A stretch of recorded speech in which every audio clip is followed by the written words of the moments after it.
Shalom, everyone, and good evening. Give me a few minutes. I'm just trying to make sure everything is up so we are ready to go. I'm trying something new tonight, but I do have a plan B if this does not work out well. Okay. Let's see here.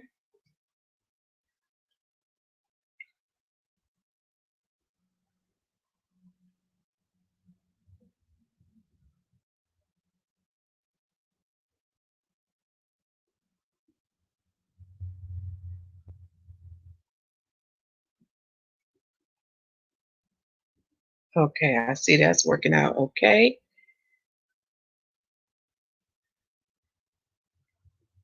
All right. I'm going to give people a few minutes to come on while I'm organizing some things. Let's see here. I believe. Oh, I know what I need to do now. Thank you, Father. Let's see here.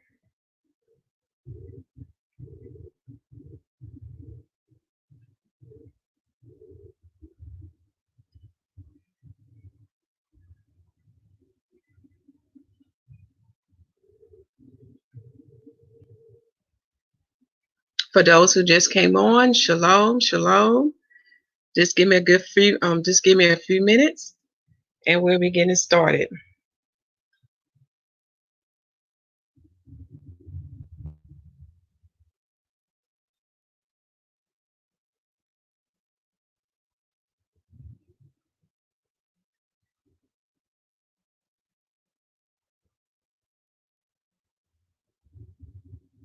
Let's see, there's no way I can copy and paste it there.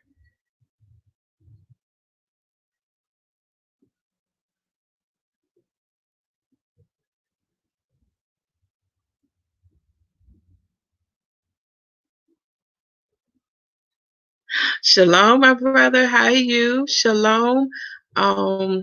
Handmaiden for y'all. Shalom, shalom. Good evening to the both of y'all. I'm just trying to see if I need to copy and paste this video link to the other advertisement so others will know that I'm on now. Let's see here.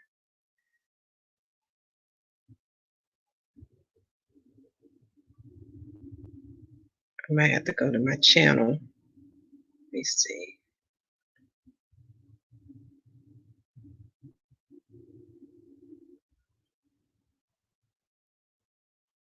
Okay, we'll have to just do that later.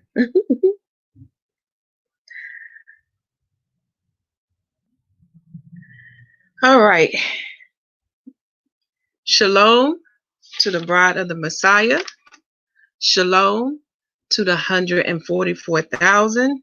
And shalom, shalom to the nation of Israel.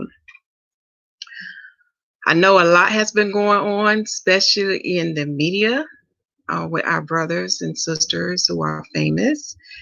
And I want to give all honor and glory and praises to the Most High YAH for allowing me to see what is truly going on behind the scenes. That's why I say pray for our fellow brothers and sisters, no matter if they are famous or not famous, because Yah can see all and He hears all and He knows who are those that belong to Him. Okay, remember He is the only one that can see the heart, and He knows who is His child and who is not His child. Okay, but I have seen some alarming things that is coming from those who are using their platforms to give part of a truth. Okay, remember they are giving part of a truth, and we have to ask ourselves why, because when you study the history of the awakening of our people who are called Blacks, Negroes, Native Americans, African Americans, etc., These are the terms given unto us by the European nations and other nations who have joined themselves to them. Okay. When you look at the history of our awakening, it has went back to the days of our slavery. Okay. When you study how the awakening began among our people, it goes way back to the days of our slavery. And you have to ask yourself the question, why is it in the year of 2020, we now have brothers and sisters who are famous or well known among the world and our people, why they're coming forth now with part of the truth, telling the world who are the true Hebrews, who are the true Jews, or the Israelites. Okay, so this is something that we have to meditate and ask y'all, what is really going on here? Because we've been saying this for years, but not once has it been given the attention by the media, you know, until now. So what is going on here? And when I meditate on this, and from reading the Most High sacred books, he began to let me see of their plan or part of their plan of what they're trying to do. So now it brings us to the title of this video, which is YAH scattered the power of his holy people, then the end. Okay. But before we go into the scriptures, before we go to James 11 tonight, I want us to read two articles because I had briefly talked about this in the video dealing with those who I was calling out, those who are famous. But some of you may not be aware that even in the land of Israel, there is racism. And even though they want to portray YAH, the Jewish converts, even though they want to portray, they are so concerned about our well-being, about our justice, on how we are treated, even in their own land, they too partake in the racism against our people. Okay, so I want to show y'all two articles. So now we're going to that screen. Now this comes from their news. This is from the Jewish newspaper known as Haaretz. Okay, I want you to hear what this article has to say. For the title of this article is Israel. I'm sorry, I got to share the screen, y'all. Let me share the screen. Okay, there you go. Sorry about that. Okay, title of the article is Israel is a racist country. Take it from me, an Ethiopian Israeli. Former equal rights aren't enough. Equality must be seen on the ground, but on social media, we still go back to Ethiopia. Okay.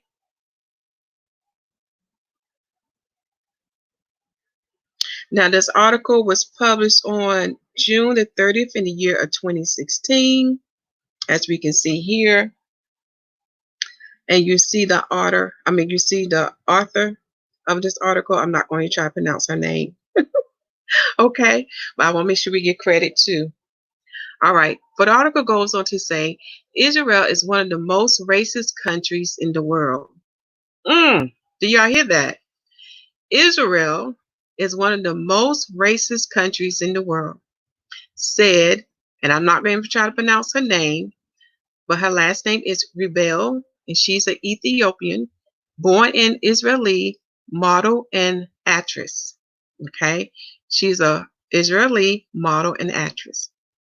The remarks by Ncredible, who became famous on the Israeli version of Big Brother, were published in the Mass Circulations Daily. I'm not going to try to pronounce that, y'all. It was published daily last weekend. All right. Ncredible said things like, we have a screwed up government and the police are total idiots. She added, people in Israel find it strange to see an Ethiopian woman who behaves like an Israeli. According to a report this week by the Bureau, I'm not going to try to pronounce that word, but y'all see the word that's right here. Okay? We're going to continue to read. Let me see here. Where is the rest of this article? Because before it was showing up and then it stopped. All right. So as you can see, this is part of the article. Let me see. Can I click on it? Because before I had the old article, I had the whole article pull up, but for some reason, it's not giving me that one. So we'll go to the next article because they too have a byword that they call our people. Okay.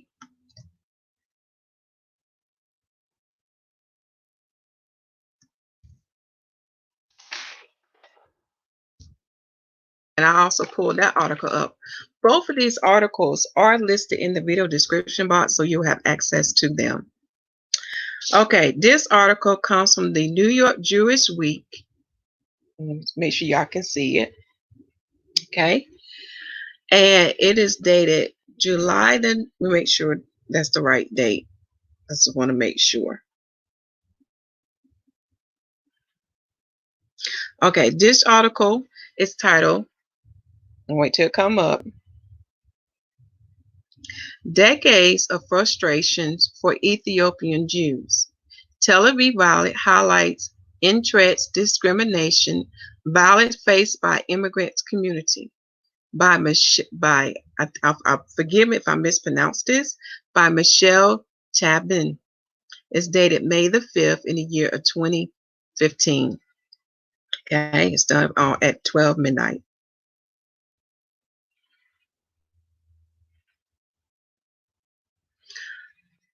Okay, I'm gonna wait till the article pull up because I'm looking on my cell phone to make sure everything's coming up right. Okay. It goes on to say, Jerusalem, the Tel Payet industrial zone in South Jerusalem is home to some of Jerusalem's poorest people, housed in run-down buildings built decades ago for Jewish refugees from Arab countries. The crime rate is high, even with a police station located right across the street. Many Jerusalemites of Ethiopian descent have moved in because they can't afford to rent or buy anywhere else. With little to do after school, the neighborhood children, the vast majority of them, the Israeli-born children of Ethiopian immigrants, congregate in the local schoolyard to play soccer after doing their homework at the adjoining community center, where a charitable program helps children at risk. For Moshe, not his real name, who is 12, the schoolyard is where he feels most at home. Surrounded by kids from the same Ethiopian background, he doesn't have to put up with the racist slurs spewed by a handful of his schoolmates. Do y'all hear that? This young boy has to deal with racism, okay, at a school age by his school peers. Okay. Some of the boys have called me Cushy, Moshe said, uttering a derogatory Hebrew term equivalent to the N word in English. That gets me upset. I'm not Cushy. I'm brown, he asserted. And I have to mention this. Even me when I was growing up, I did understand why they would call me black as a child when I looked at my skin tone. And I mean, when I looked at the color of my skin and my skin is brown. And I'm like, I'm not black, I'm brown. And even yet on our driver's license, or even ancient documents, they would either label us as black or as Negroes. Okay. So I can relate to this young boy of what he's saying here, that he is not black, he is brown. And why will you call me Cushi? He has a tribe, okay? He has an identity, he has a nation. So why would you call him a byword or a proverb here? Y'all hear this? This is done by the people who call themselves Jewish, that we know as YAH, who are converts. Okay? Something to really pay close attention here. Let us go on to read. Moshe, 13 years old, friend Joseph, also a pseudonym, said some of the boys in the school have called him Cushy and black and smelly. They stopped after my parents spoke to the principal. He said, "It's not easy being Ethiopian. People hit us just because we're brown," he said, referring to the recent attack on an Ethiopian soldier by two white policemen. Do y'all see that? Do y'all see that? We can even serve in their militaries or whatever position we take within their society, but yet we're still not respected. Okay? Just because we have melanin. That was a gift from the Most High Yah. Okay? All right, let us keep going. That attack, which was caught on video, and many other alleged attacks against young Ethiopians perpetrated by white Israelis over the years, sparked two violent protests during the past week by members of Israel, 120,000 strong Ethiopian Jewish community. The article goes on to say, "I used to think Israel was a good country, but now I want to move to America," Moshe said resolutely as a bunch of his friends nod their heads in agreement.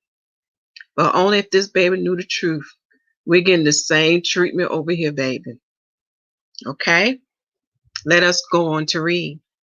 Many non-Ethiopian Israelis was shocked when a peaceful racism demonstration in Tel Aviv organized by young Ethiopian activists turned violent. After Ethiopian youths, some say edged on by non-Ethiopian anarchists, blocked a major highway and started throwing rocks and stones at the police. Do y'all hear this? Because it kind of sounds familiar what they were trying to do over here. Okay. The police respond with stun,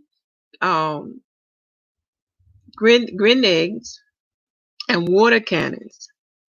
The events echoed the riot in Baltimore following the April 19th death of Freddie Gray, who died of a neck injury while in police custody. I don't mean no harm, y'all, but this sounds like deja vu, what happened over here with George Floyd. Did he not die from the police officer putting his knee on his neck? Okay, let us continue to read. Members of the Ethiopian community say they were shocked but not surprised by the violent release of the pent up anger and frustration felt by their Israeli-born teens and young adults. There is a problem. There are discrimination issues. There is racism in Israel. I'm not going to try to say this name, but he is the director of Tebeka and advocacy group for Ethiopian Israelis, told journalists Monday just before meeting with the Prime Minister Benjamin Netanyahu about the educational and socioeconomic gaps, as well as the long-standing discrimination Ethiopian Israelis deal with every day.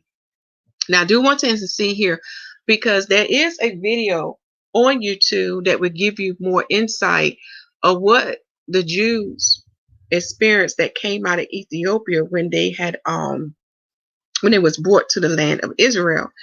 Now they was given citizenship because they was willing to take their conversion.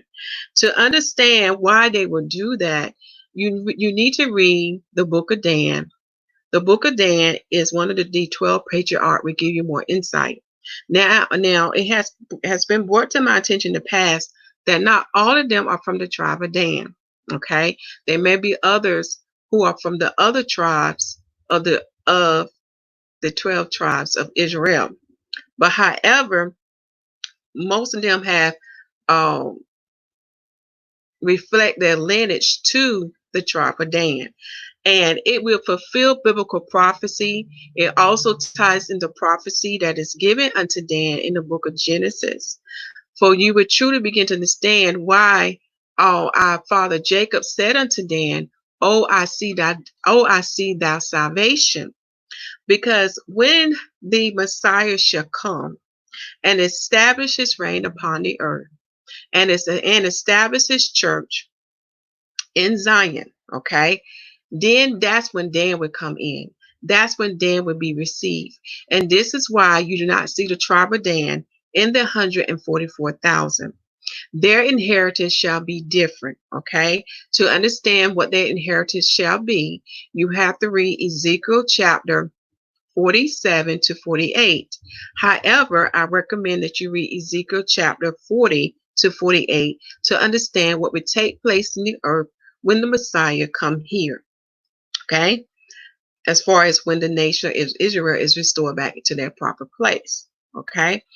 Now, I do want to mention this. However, an individual Danite, okay, can receive the salvation of Yah, and therefore it would make him heir or entitled to receive the inheritance that would come with the bride of the Messiah. Okay? So this is why I'm telling y'all that you have to study these three different groups and understand that the inheritance that is placed upon them, and to know the difference between them, because many are overlooking what the biblical prophecies are saying and what the scriptures are saying.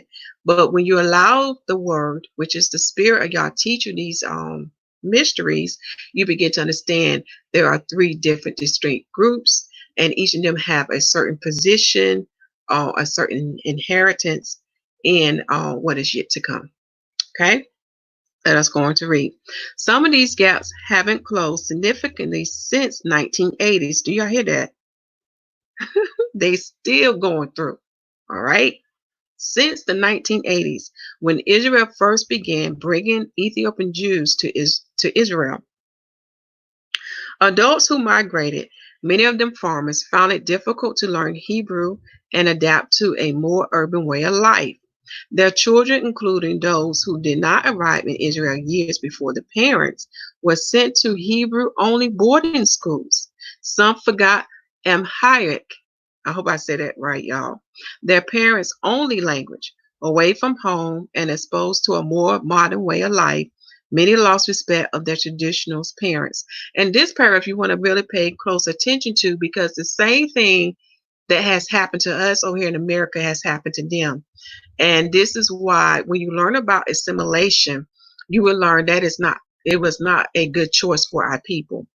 Again, history is repeating itself, because when you read a book of Jubilees, they're not our ancestors who are Israelites. When they went into the land of Egypt, they forgot the ways of their forefathers. Again, when you study what has happened to the Jews of Ethiopia, you would see a big change among them because of this assimilation.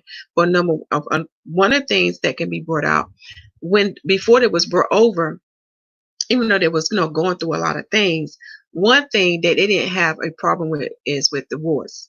They didn't have really any divorce among them.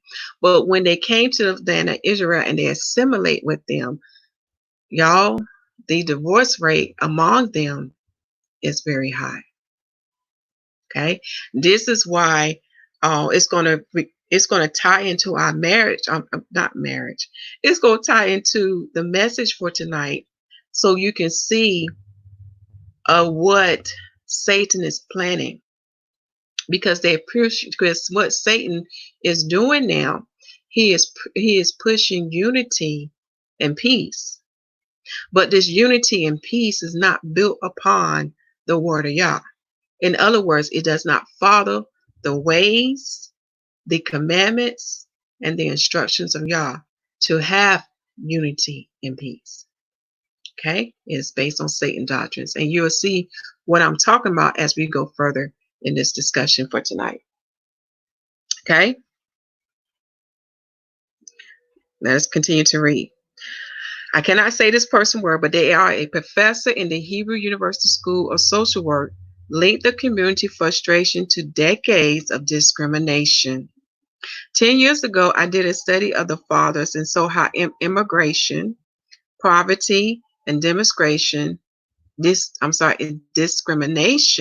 was challenging the fathers' well-being. The fathers felt their first obligation was to be provided for their children and earn a good living. They felt disrespected not only by Israeli society, but by their own children, that he goes on to say.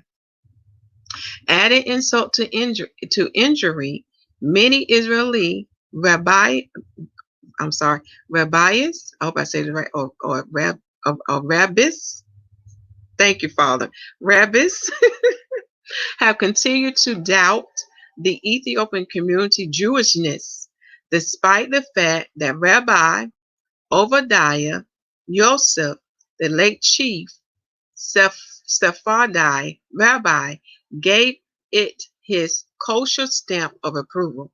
So yet they still question their bloodline.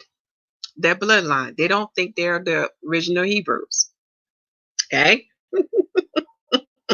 I just laugh because we're going through the same thing over here in America. All right. Many Ethiopian Israelis also complain that the government patronized them. Until this year, for example, the education of all Ethiopian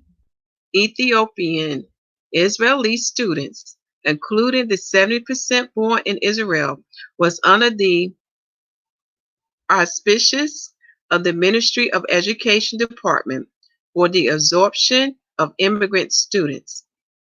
Many of those students were confined to segregated classes, sometimes toward a slower pace. Again, you can see how what they are going through over there is what we have been through. Some of those things with segregation. You can see how it is so close to what we're experiencing over here in America. Okay? Although some of these classes, as well as numerous enrichment programs run by the Jewish Agency and various NGOs, has helped the youngest generation of Ethiopian Israelis to compete with their white peers and serve side by side with them during their IDF or national service. Many say employers won't hire them. Wow, do y'all see that? It's like I said, history repeating itself. Did not our people go through that too? We serve in their armies, their militaries. We also serve in their wars, but yet we was treated like animals. Okay, same way they want to hire our peoples. Okay, I tell you, history repeating itself. All right, let's go on to read. I know this article seemed kind of long. Let me see where we at. Okay, we're about to get in there, so let me hurry and read. When an Ethiopian applies for a job, as qualified as he might be, as impressive as his CV might be, he is not going to be invited for the interview because he has an Ethiopian name. Wow. Y'all, do y'all see that? So this person go on to say, when a local rabbinate office refuses to register a couple who wants to get married because they're Ethiopian, when you see a school that says we cannot take more children because they have a quota of how many Ethiopians they would enroll, you can imagine the feeling of young people would be, oh my goodness. That has made it difficult for the community to emerge from poverty. Ethiopian families earn about 45% of the national average, according to the Bureau of Statistics.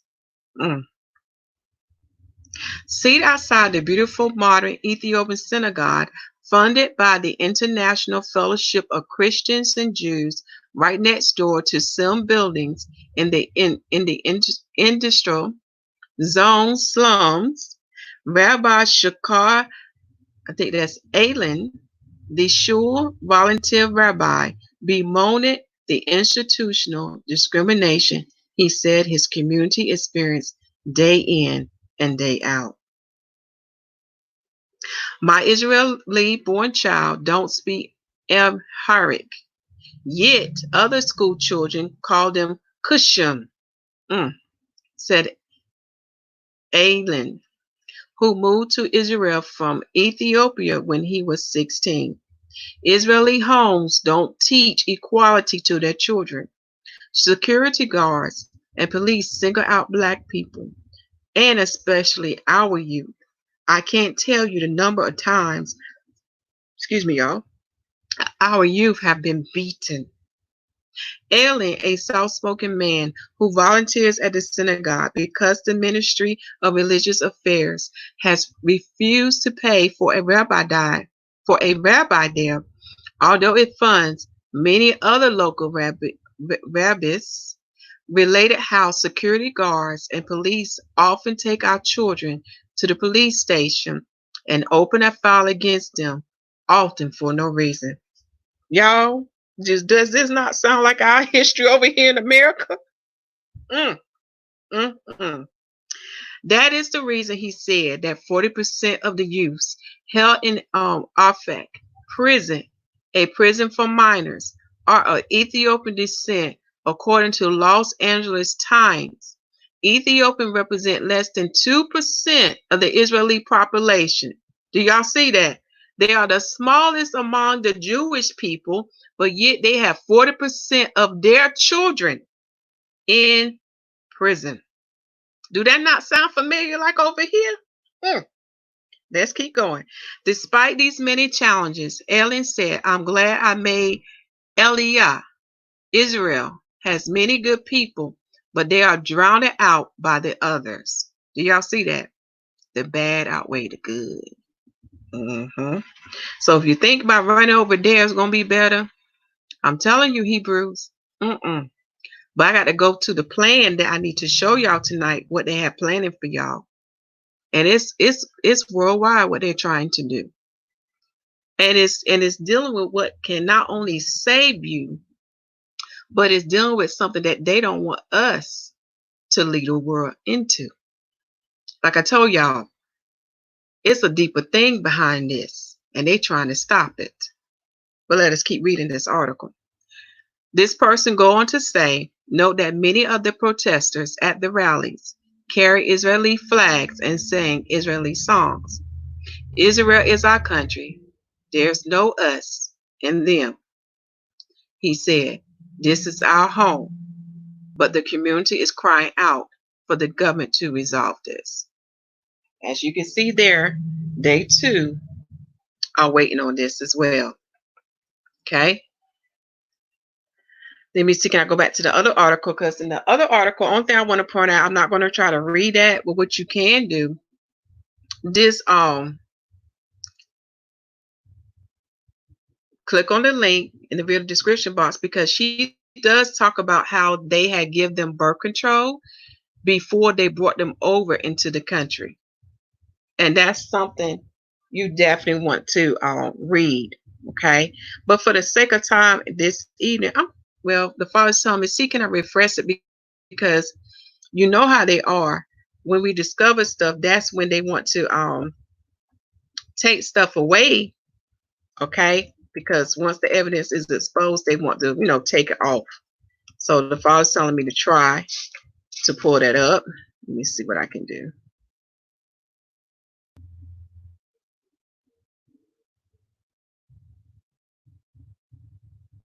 I'm going to try one more time, y'all.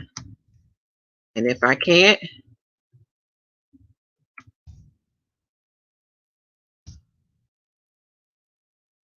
Okay, close that on out. And close this out.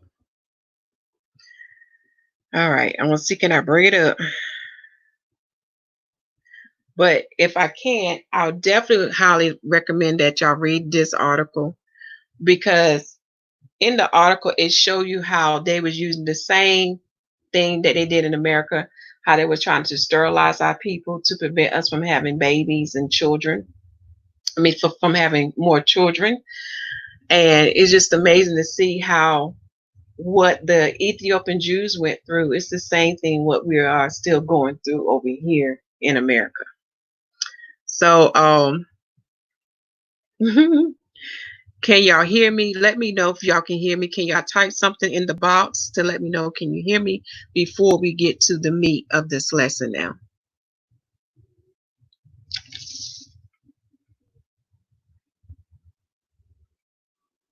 I had to type it in.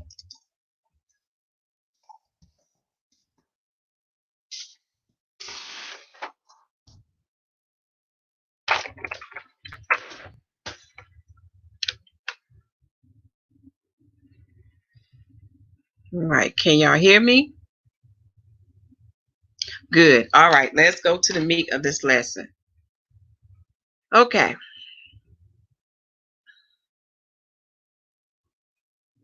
Daniel's chapter 12, verse 9. We're going to read that one verse. Let me start with the chapter summary first. For Daniel's chapter 12, summary says, Michael shall deliver Israel from their troubles. Daniel is informed of the times. This is one chapter, from time to time you want to reflect on and meditate, because this chapter is saying a lot.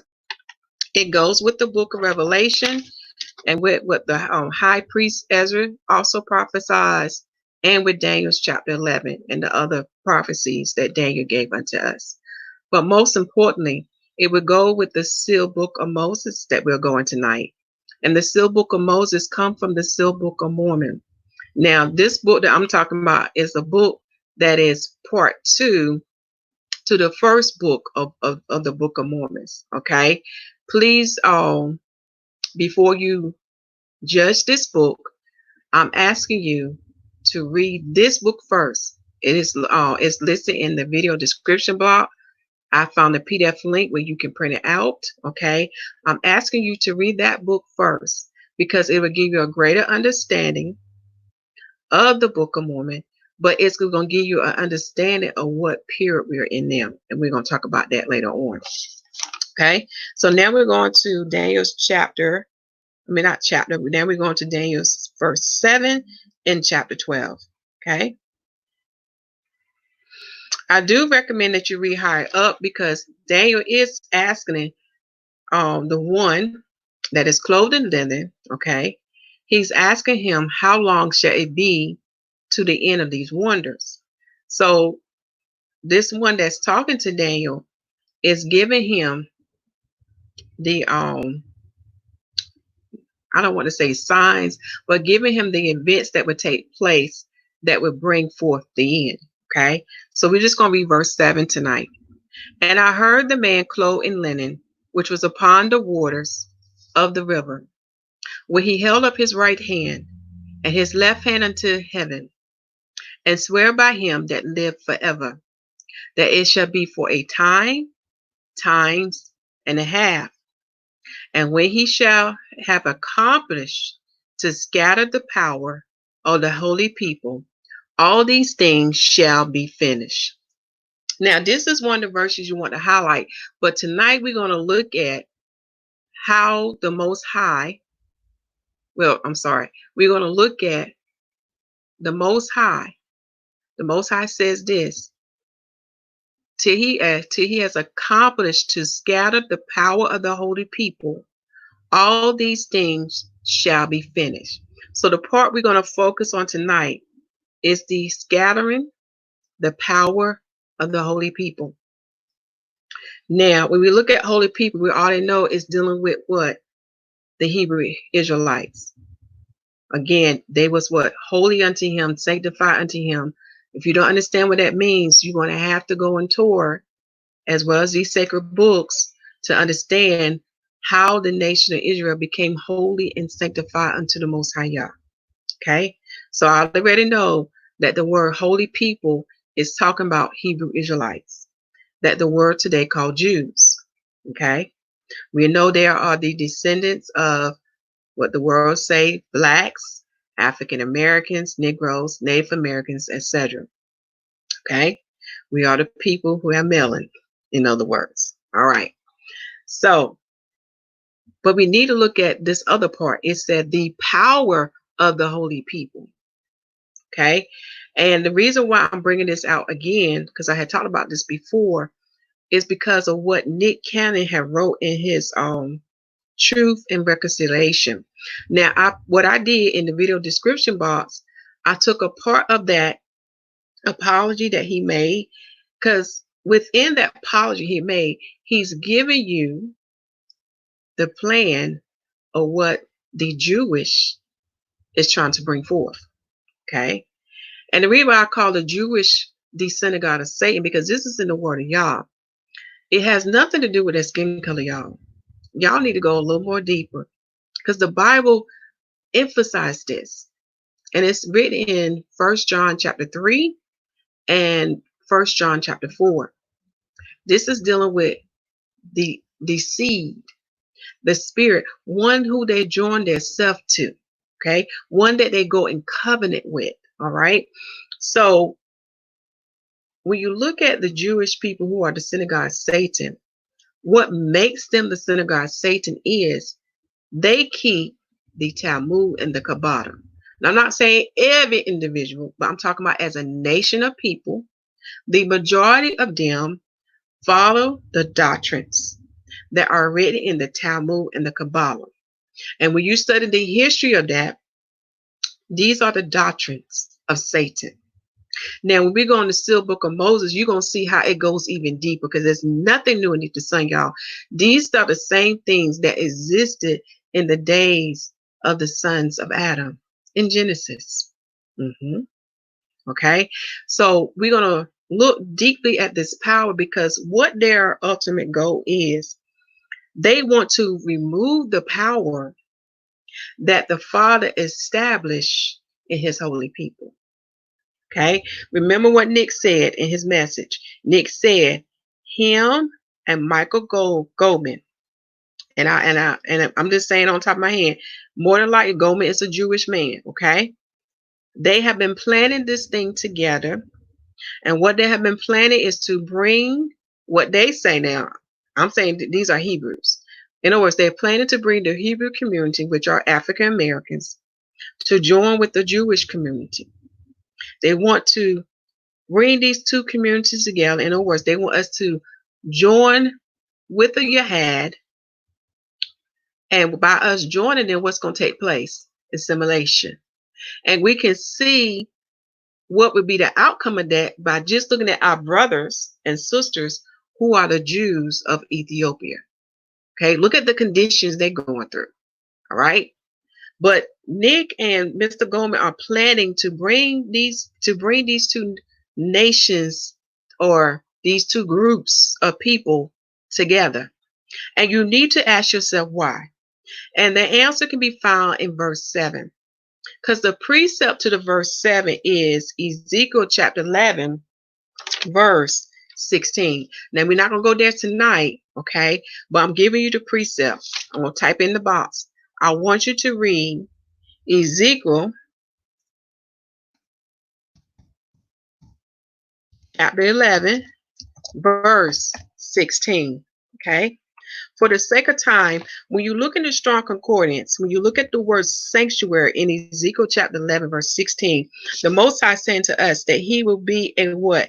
A little sanctuary unto the Israelites that he scattered in the countries that they would go, okay? In the countries that they would live, all right?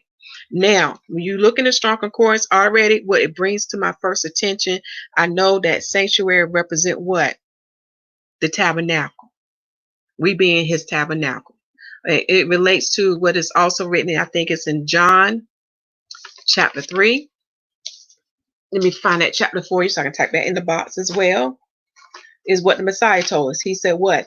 I shall build my temple in 3 days. Now, the temple, the tabernacle that the Messiah was talking about has nothing to do with a building that's made by man's hand, but it has to do with people. Okay. And these people that he's talking about, when you look at the makeup of the body of the Messiah, it is the Israelites, the Gentiles, the males, the females, the uncircumcised, the circumcised, the bond, the free, the Scythian, barbarian, etc. All peoples or all sons of Adams who receive the Messiah shall become a part of what? His body, which is his what? His temple. Okay, so we know that we have transitioned from a building now to becoming the tabernacle where the spirit of Yah shall dwell in us. Okay, so we understand that mystery. Okay, now because we are the tabernacle, within us lies the power of Yah, and this power of Yah is what the children of Satan do not want us to bring forth. Okay, they don't want us to tap in this power, y'all. Okay, because when we tap in this power, we can overcome them. All right. Like I said, it goes very deep. So when I saw our brother's Nick message, I saw what they was truly planning. Because since I had read the sealed book of Mormon, which consists of the words of Moroni, the sealed book of Moses, and the three Nephites on testimony, when I read that, I began to see why they are trying to stop this, why they are trying to stop the power of Yah from coming forth. Oh, they smart. I'm telling y'all, they operate like serpents. They are clever. But let me go ahead and get you that verse that I told you in the book of John. If y'all don't mind, just bear with me. I think it's John chapter 4.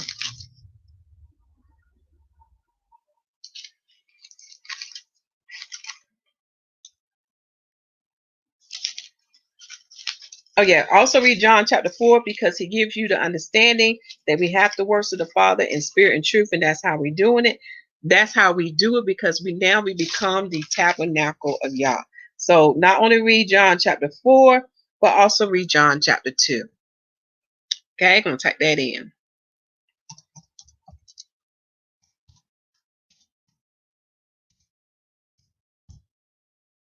All right, that's just something a little extra for y'all for some further studies. Now let's go back to Daniel's chapter 12, verse 7.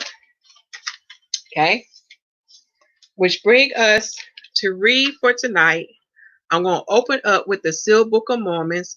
First, we're going to go to book 17 to look at verse 27.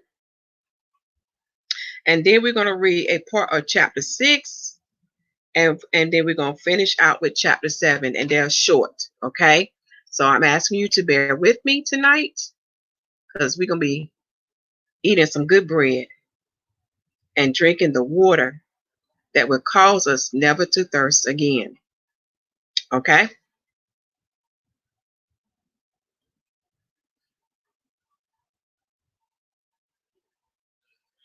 All right. So we're going to go to chapter 17, page 101, and we're going to look at verse 27 to open up with. That's going to be our opening verse tonight.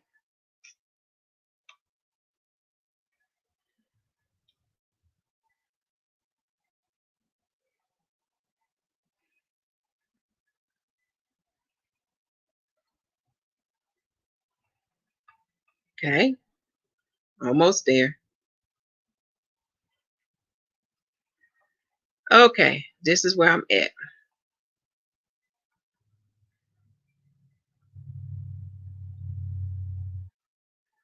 All right. This is the sealed book of Moses, chapter 17, verse 27. And unlike the days of Moses, when he came down upon the top of Mount Sinai, whose people were not worthy to touch the mountain where the Lord stood by his servant Moses, his son, Yahushua the Messiah, will find at last a people who deserve his commandments, strictly clean from the filthiness of the world of Satan, and pure of heart, having all things in common, just as in the days of Enoch, when they lived in a united order. Now, y'all want to highlight that for those who have a copy of the Sealed Book of Mormon. I'm on page 101 in chapter 17, verse 27, because we need to look at this part here. Yahushua HaMashiach will find at last a people who observe his commandments, strictly clean from the filthiness of the world of Satan, and pure of heart, having all things in common, just as in the days of Enoch, when they lived in a united order. Remember, Satan got his own thing that he's setting up now, where he's trying to unify all peoples of the world. Okay? Now, when you look at Satan's unity, you already know it's going to accrue some peoples because of what they're doing or how they're living, that it would be abominable to the Most High. Okay? But Satan's trying to unify all peoples no matter what. Okay? You got to look at what he's doing now. And it's a reason why he's doing this. Because when we read in these books tonight, when we read these chapters tonight, you will see what he's trying to remove from you. Okay? Because he don't want you to tap into that power. The power that can defeat him. Okay? That's his ultimate goal. But also this power carries on what was established in the beginning with Adam and his sons. That's what he don't want to bring forth. He wants to stop it. Okay? All right. So that's what Nick message is bringing forth. He's letting us know they are planning to unify the Hebrews with them. They're on a mission. When you read the Sealed Book of Mormon, remember I tell you about the two sticks, and I can see that our Father in heaven had a greater purpose on why he scattered these two kingdoms throughout the four corners of the earth. Okay, we can see now what is taking place. It was not only to chastise them or to correct them of their wickedness. It was something else that was greater that has to take place in our scattering. Okay, for those who have received the salvation of the YAH, because we know the history of the 10 lost tribes. They already knew about the Messiah before his coming in the earth, and after he fulfilled his part in the old world, he came to the new world to let them know what he had fulfilled. And since that time, they too have received salvation, and they too have preached the gospel as well over in the new world. Okay. And then too, when we look at the southern kingdom, the other stick, they too have went out throughout the old world. I'm talking about Jews, Israelites, who was ordained and sanctified and called to do this, okay, preaching of the gospel to the Gentiles and to the Israelites, okay? So now we're seeing our Father's greater plan here. And he was wise on how he did this, because through our scattering, do you hear me, Hebrew Israelites? Through your scattering, we was able to what? Bring the gospel to the Gentiles. Okay? Because now that we have read in the Sealed Book of Mormon, all right, the first part has been fulfilled. And when you read Luke chapter 21, verse 24, the Sealed Book of Mormon give us the understanding that part 1 has been fulfilled. Okay? And that part 1 was dealing with the times of the Gentiles.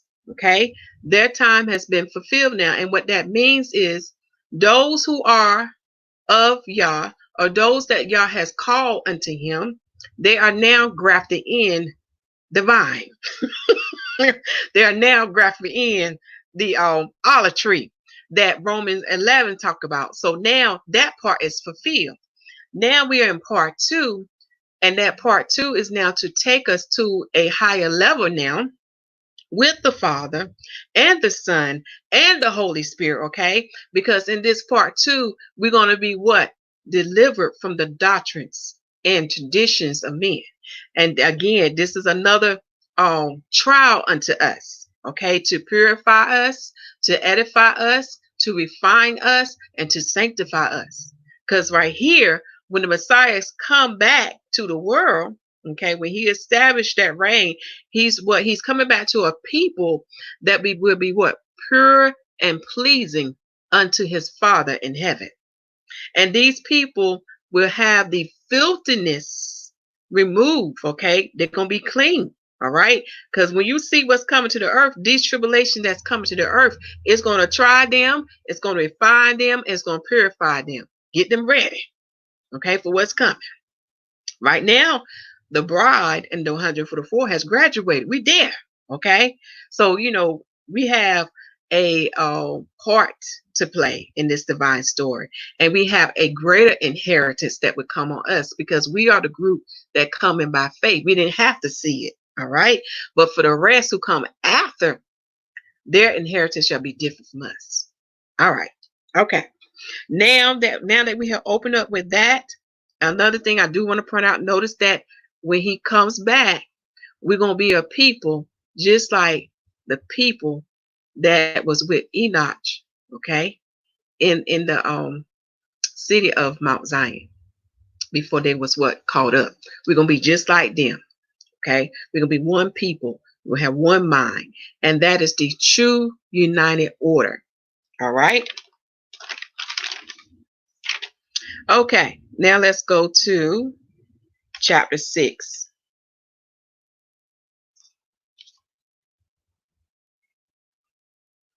Chapter 6, we're going to go to page 66.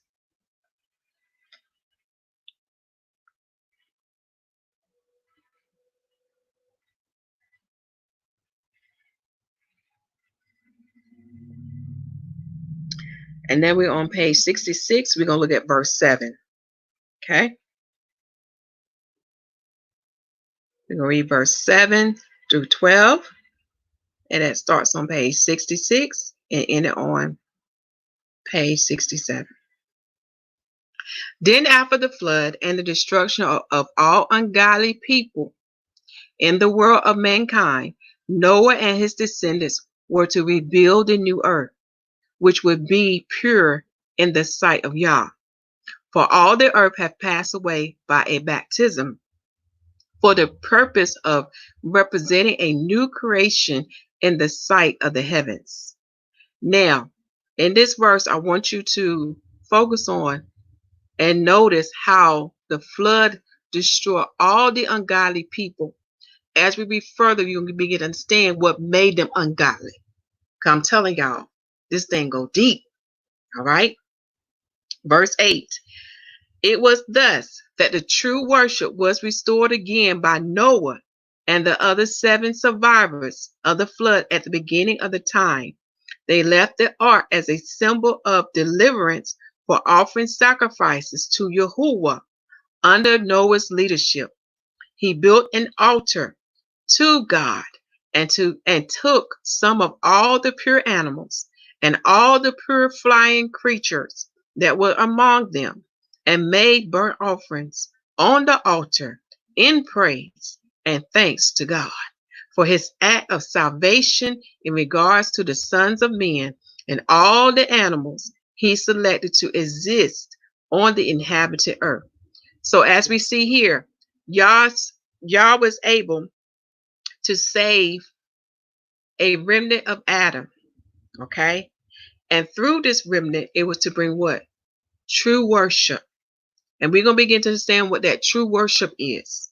All right? Again, it goes back what was established with our father Adam. All right. So in other words, our Father in heaven was starting all over again with a remnant. Don't that sound familiar? What's going to happen again? Okay. He's going to start all over again with a remnant. All right. Let us keep reading. Verse 9. But the adversary of God, Satan, the devil, was still lurking in order to distill his spirit in the sons of Noah. Do y'all hear that? It reminds me of 1 John chapter 3. Again, you got to know who spirit you are joined to. So he was looking for a son, a descendant of Noah. He was looking for one that he could have his way with, one that would listen unto him. Okay? One that would do his bidding. Let us continue to read. As he had in the beginning with the descendants of Adam and Eve. All right? And it came to pass that Satan found in the young Nimrod, the son of Cush, descending from Ham, the same rebellious disposition that he had found in Cain for his ancestor Noah. Okay, so now we're going to give some more insight about this Nimrod, y'all, because, excuse me, y'all, this book taught me what his name truly means. See, in the Bible, we think it is something else, but no, it goes deeper. Okay, verse 10. After Nimrod heard from his father the account in which his grandfather discovered the nakedness of Noah, and that he became drunk, behold, this caused him repugnance. I'm sorry if I mispronounced that. For his grandfather. Okay? Let me look at this again. After Noah heard from his father the account which his grandfather discovered the nakedness of Noah, that he became drunk, behold, this caused him repugnance for his grandfather. So he felt some kind of way towards his grandfather Noah, Nimrod did, when he heard what happened to his father's father, okay, which is Ham. All right, let us keep reading. Verse 11. Satan therefore begins to interact in his sentiments. Do y'all see this? Dealing with these feelings again. We have to distinguish what is of YAH and what is of Satan. Do you see how it started? It started with Nimrod having some type of feeling towards his grandfather Noah on how he cursed Ham. All right? Let's keep reading.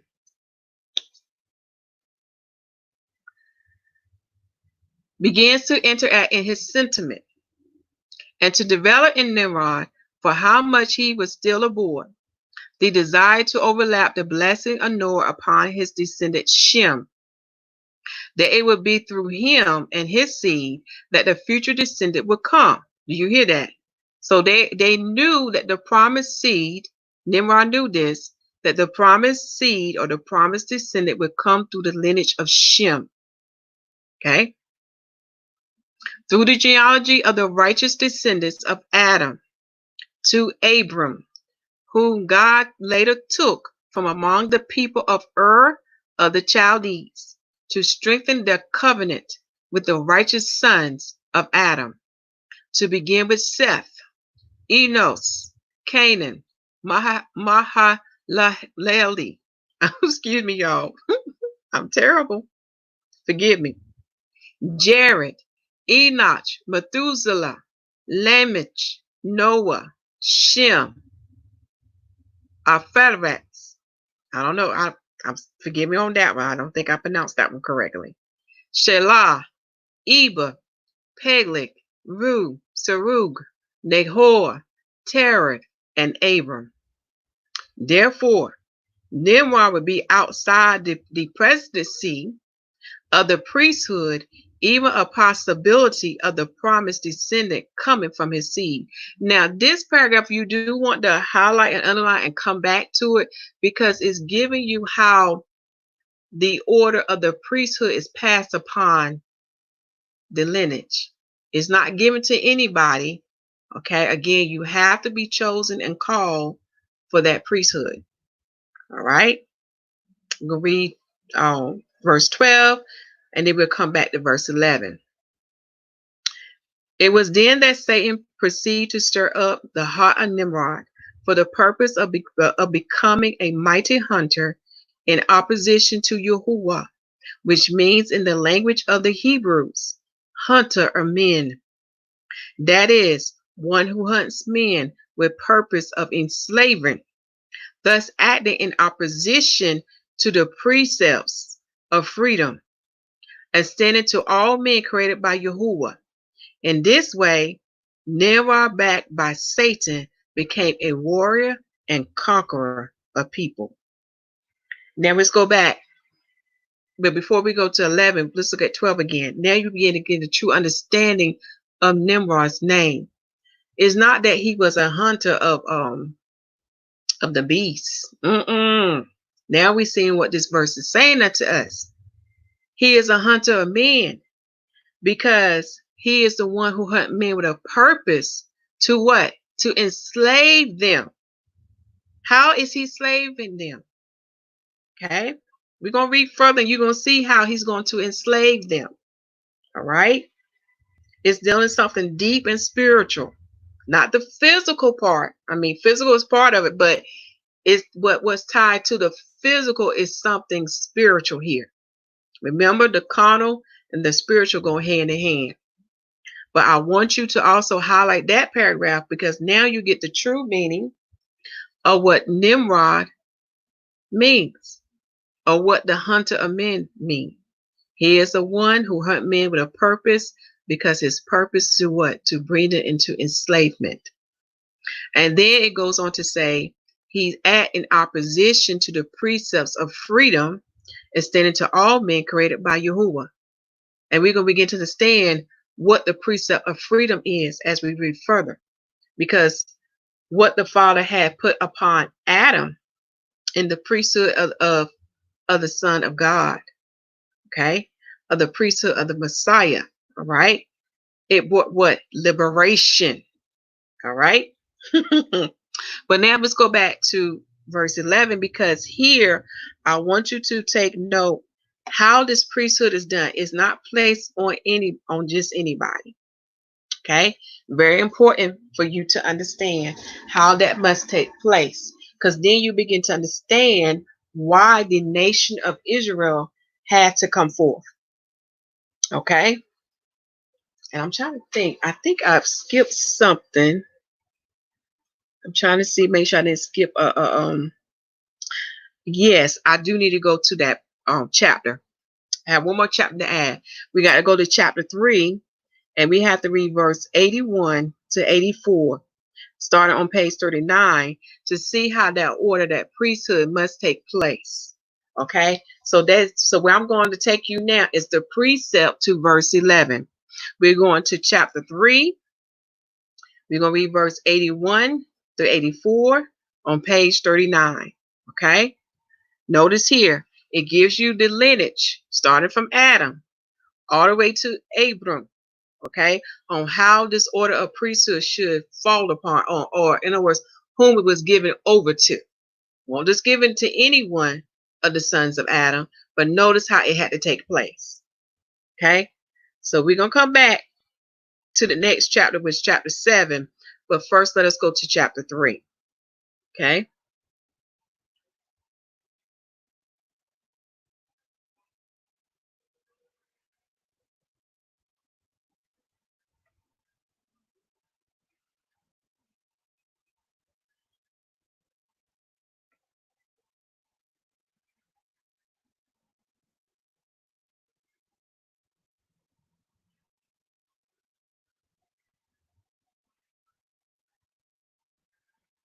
Okay, we'll start at verse 81. All right, I'm in chapter 3, page 39, verse 81. And when he was still a young man, Yahuwah showed himself to Seth and commissioned him. And Seth gladly accepted his call to preach repentance among his brethren. Do y'all hear that? Again, what's done with them is also done with us. And the example is set in the gospel as well. Okay? Notice here, Yahuwah show himself to self, and commission him, and self answered the call. Do y'all hear that? And his purpose or his office was to what? To preach repentance among his brethren. It was therefore at the age of 69 that self was ordained to the priesthood by his father Adam. And when it was then proposed to establish among his descendants the order of his priesthood of the Son of God, having for base of all directives which were revealed from heaven, and the sons of men knowing that this was the standard proposed by God from the beginning. So notice this: the doctrines, the commands, the statutes, the judgments, this all came from heaven. This came from YAH. They had understanding where these things come from. It did not come from Satan. It came from heaven above, okay? Dealing with the order of the priesthood of Yahushua HaMashiach, okay? Let me go on to read. The sons of men know that this was the standard proposed by God from the beginning, that the presidency of high priesthood should be handed down from father to son, or to a righteous descendant of the promise, if there is no worthy heir to assume the place of his father in the highest office that exists in the hierarchy of the church. Now, this is something, Israelites and Gentiles, you need to pay attention to. Our Father has a way of doing things in his order. Okay? So as you see here, the presidency of the priesthood will only place upon from father to son, starting with Adam and going down that righteous lineage all the way down to Jacob. Now we begin to understand what the book of Jubilees was talking about. There was 22 heads, and what these 22 heads represented. They carried the priesthood of Yahushua HaMashiach. In other words, they preached the gospel of him, and they was preaching what? For them to repent and to return back unto Yah. Okay, to repent of their sins and their wicked ways, and to return back unto Yah, and to keep the gospel that was established in the beginning of Adam. And what that gospel about? It points back to the Messiah. Then you begin to see what we just talked about dealing with Nick apology, what they're trying to stop. This is the plan that the Father has set in the beginning with Adam. It is what? For us to what? Carry forth the gospel that pertains to Yahushua HaMashiach. And through that gospel, it shall bring what? The order of Enoch for the church, and for the priests, they shall follow the order of Melchizedek. Now do you see the connection here? Okay? But also notice here, if a father cannot pass it to his son, then he can go to what? A righteous descendant of the promise. Who is that righteous descendant of the promise? It has to be someone in the lineage that will lead to the promised seed, that will lead to the promised descendant.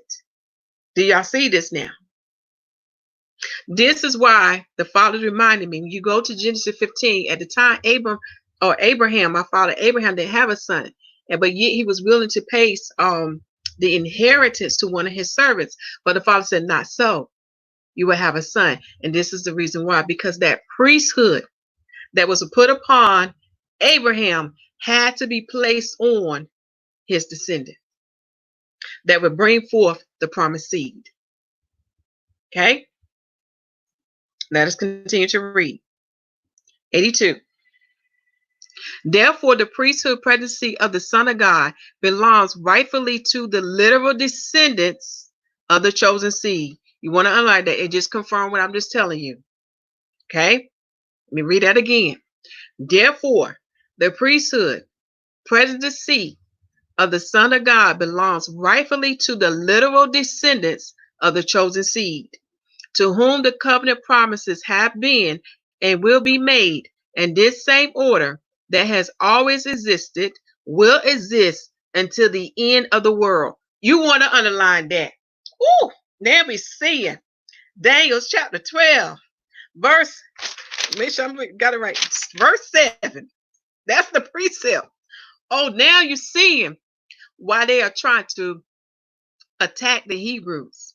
Now you're seeing why they want the Hebrews to assimilate, to join with the Jewish, the YAH, the synagogue of Satan, for they're trying to stop the gospel. They're trying to stop the priesthood of Yahushua HaMashiach. Now do you see what they're truly trying to do? This is the plan that we should carry as the bride of the Messiah and of the 144,000. Just as we had talked about in the word, and I can't remember what word it was, but it's in the playlist of the sealed book of Mormons. Now you even see why the 144,000 will be preaching this day. They are in this earth this day, for their calling, their purpose is to tell the people to wait on the promised seed, on the promised descendant, which is Yahushua HaMashiach. Do y'all see this? Y'all, I'm getting excited here, but let me read this part one more time, y'all don't mind. Therefore, the priesthood, presidency of the Son of God belongs rightfully to the literal descendants of the chosen seed, to whom the covenant promise have been and will be made. And this same order that has always existed will exist until the end of the world. So again, it had to come forth from the Israelites. Now you begin to understand why the Father has put the charge of the Israelites to be over the church. Okay? Now you begin to understand why he scattered them throughout the four corners of the earth, because we had to bring what? Our brothers and sisters who are Gentiles to be grafted in. And some of them have held an office. Go look at the New Testament, because a great example would be Timothy. Okay, Timothy was a Greek. His father was a Greek, but he was under what? Paul. Okay, so now you begin to understand. I mean, because a lot of what Christianity want to put the Israelites to a side, but they can't do that. Because we just read in what Zechariah, I think it was chapter 8, that the day would come that the other nations of the earth would be looking for a Jew, saying that I heard God is with you, and we want to what? Follow you, so we can go to what? Jerusalem to worship him too. Do y'all see how this connect? So now we begin to understand our Father's ways and thoughts and his order on why Israel is put in that position, that place. We have a charge upon our heads. We have an order, okay? And out of the nation of Israel, the elite of us, or the cream of the crop of us, is the 144,000. So they have a greater purpose or a great assignment that would take place in the earth, okay? And that will also take place with the Messiah when they bring down the fourth beast kingdom. Okay, so hopefully these precepts or these verses we're looking tonight, we help you to begin to see the order of things with the Israelites. Now, this is what I want. The Father reminded me to say this: do not worship us as gods. That's not in his word. But we are to lead Israelites, and Gentiles back to the Father.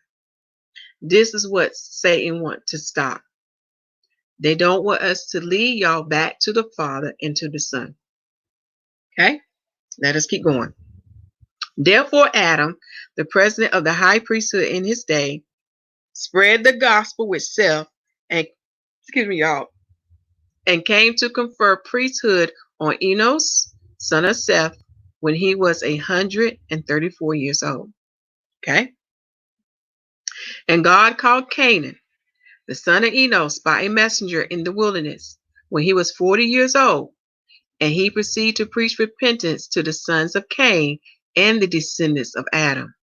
And after 47 years since, God called him on one of his journey to Shedolamek was that Canon came upon Adam preaching among the multitude of his descendants, and it was on this occasion that Adam ordained him to the priesthood. Do y'all see this? Going from what? Father to son, right? And notice this. The Father would call you. Now, to know that the Father is calling you, you need to read Numbers chapter 11 and chapter 12, Acts chapter 2, and Joel chapter 2, because he gives us clear instructions on whom he talks to, and he do let you know what your calling is or what your position is in the body. And I'm a living witness of this. I'm a living testimony of this.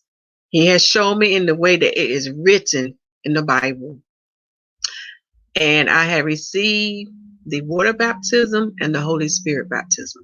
And the Holy Spirit baptism happened the same way it's written in the Bible, those signs that comes with the Holy Spirit baptism. It happened. Okay, let us continue to read.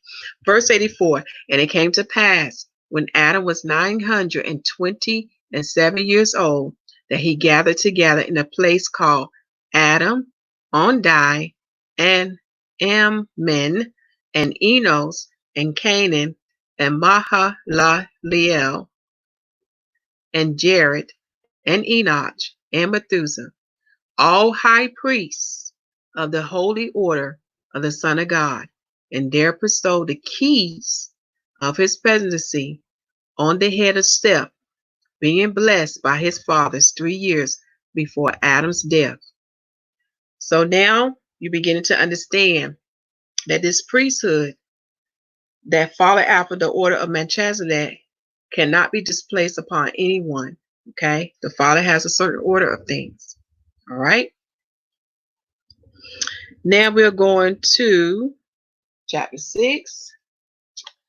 Not chapter 6, chapter 7. Okay. Let us go there.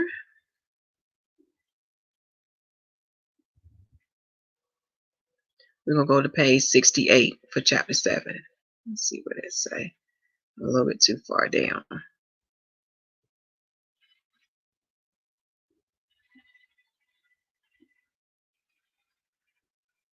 Okay, just a little bit. Okay, that's 64.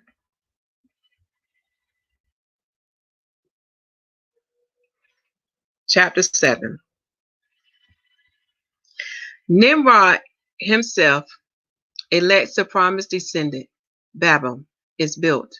Build cities, create schools of wisdom for the purpose of nullifying the gift of God in children. Now that paragraph, that chapter summary is already giving us the answer to Daniel's chapter 12, verse 7, and also what we see that's taking place in Nick apology. Okay? What happened in the days of Nimrod is happening now. Notice here, create schools of wisdom for the purpose of nullifying the gift of God in children. Now, to understand where the gift of God come from, you have to understand the status of Adam, the makeup of Adam, and where the power come from. When you understand the makeup of Adam, then you understand where the power come from, right? But let us go ahead and start reading, okay? Because this chapter is not a long chapter. Verse 1, after the flood, all the land was still the same language and dialect, and parents had the custom to teach their children about the good feelings from the Spirit of Yah. These good feelings, y'all, are the sentiments that comes from Yah, okay? In such a way that such teaching became natural after the flood among the descendants of Noah, as God has designed. So notice what take place here. That remnant that he saved, they returned back to their natural divine state as far as them having a good heart, a righteous heart, and within their heart, they would have these sentiments that would come from heaven above. Okay, verse 2. But it came to pass that one of the descendants of Ham, under the influence of Satan, saw in his heart to have full control over the children of men, entering into the towns and villages, killing men and taking captive children and women, and enslaving all those who did not agree with his command. So now we're seeing how Nimrod is fulfilling the meaning of his name. We see a physical captivity, but as we read further, we're going to begin to understand the spiritual captivity that takes place through Nimrod. Verse 3. To those who were subject to his power, these were commissioned to act in their many duties, whether in planting and harvesting of fruits and cereals, in the management of cattle and animals of slaughter, in the creation of bricks and construction of houses and protective walls, in the production of weapons and ornaments of wars. And the most robust and active were commissioned to be in the military service because they settled in a valley in the land of Shinar. So as I'm reading this paragraph, it's reminding me of the structure that takes place in America. Okay? Everybody giving their assigned duties or, pushed to work in certain areas to help what? Build the nation, build the kingdom. Okay? Their kingdom. All right? Verse 4. And with the growth of the people around him, Nimrod proceeded to select chiefs who respond by him to the people. And they said one to another, let's make brick and cook it with fire. And they said, let the people of Shinar come, let us build ourselves a city and a tower, whose summit shall rise up very near the heaven, where we may establish a door for the promised descendant to enter the dwelling of God. Do y'all hear this? Now we get an understanding why they want to build this tower. So they want to build this tower so they can have a doorway, okay, for the promised descendant to come. Okay? No, they want to have a doorway for the promised descendant to enter the dwelling of Yah. I had it wrong, y'all. Forgive me. Notice this. They built this tower so they can have access to Yah, so they can send their promised descendant. I know I'm speaking ahead, but you'll see what I'm talking about as we read further. Okay? Let me go on to read. And let us make a name for ourselves, that we may not be scattered throughout the face of the whole earth, but be remembered by generation after generation, why the fate seed is with us, even Nimrod, the mighty among the children of men. So now you're seeing who is asserting himself as the Messiah or as the promised descendant. But I want to go on to read further to give you that confirmation, okay? But notice here, they want to make a name for themselves. And one part came true. They did make a name for themselves, because even to this day, we talk about the Tower of Babel, but they still were scattered. Okay? Verse 5. With the propagation of the word that the promised descendant was in the world and was a ruler in his own kingdom, many other people deliberately began to join him on the plain of Shinar. Do y'all hear this? This is giving you confirmation that Nimrod has asserted himself as the promised descendant. So a lot of people are believing that he is what? The Messiah, the Son of God. So this is why you have many others coming to join him in his kingdom. Let us go on to read. For how much it was necessary to erect more cities to accommodate the population all around the land of his government, some more distant than others by reason of the ore and other artifacts that add value to his reign. And thus, Nimrod also began to call kings to govern these cities, but they were only vessels of his kingdom and subject to his command. Now, y'all, what that should remind you of is no different from what the Romans did to the other empires, such as the Greeks and stuff. They took over their kingdoms, their lands, and their territories, and they installed what we call client kings. In other words, these client kings didn't really have no power because they had to answer to Rome, the fourth beast. Like I said, there's nothing new beneath the sun. I mean, I get tickled because you can see what's going on now. Okay? Same thing going on now. Ain't no different. Rome still in power. But now we see where they got this stuff from. Okay, they not just only got it from Nimrod. Remember, Satan implanted these things in their hearts. Okay, verse 6. The men at that time knew very well that God had made a promise to his descendant, but no one knew how and when his descendant would come to reign among the sons of Adam.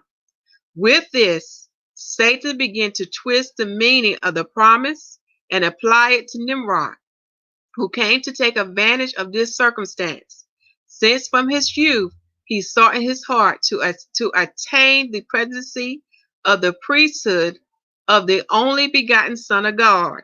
And now he found himself at the head of the priesthood presidency in the royal position of the promised descendant. So now you're beginning to see how it ties or relate to what Nick was talking to Professor Griffin about.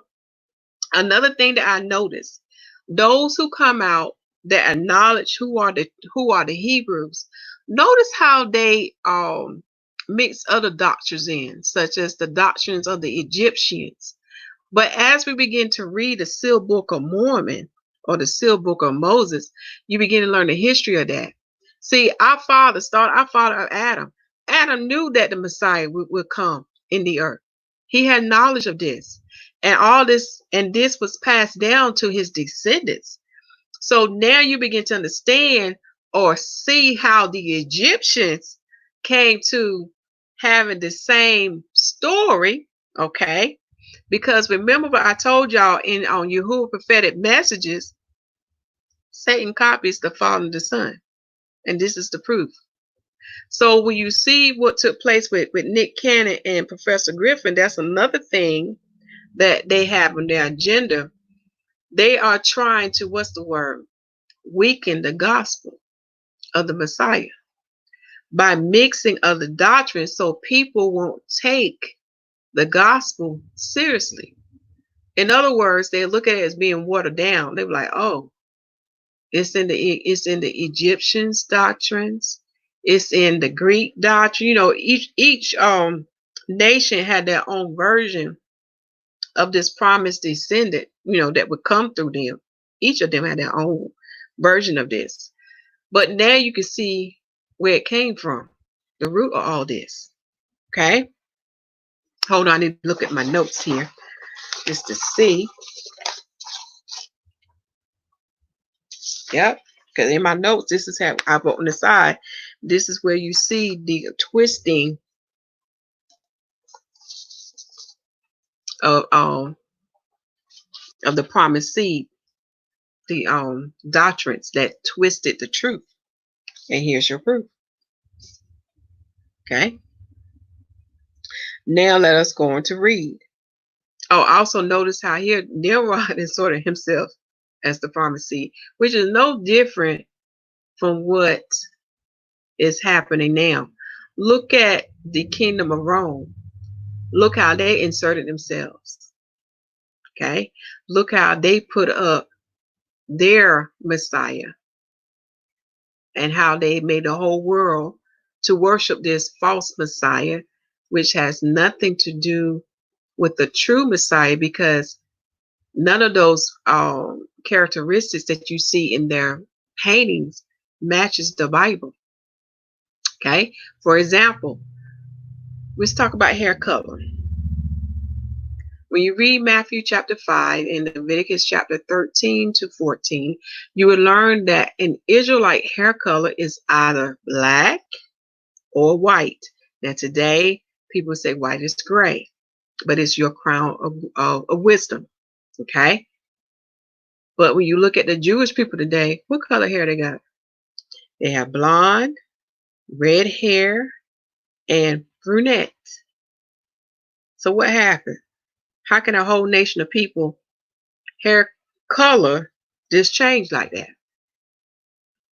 The only ones that have these traits of antiquity is the Jews of Ethiopia.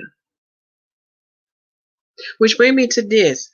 When you look at the continent of Africa, even Duke University, when they did their research, they discovered that the tribe of the Lemma tribe are Israelites. And we also over here in America have heard about the Igbos, the Bantus, the Yorubas, the Ashantis.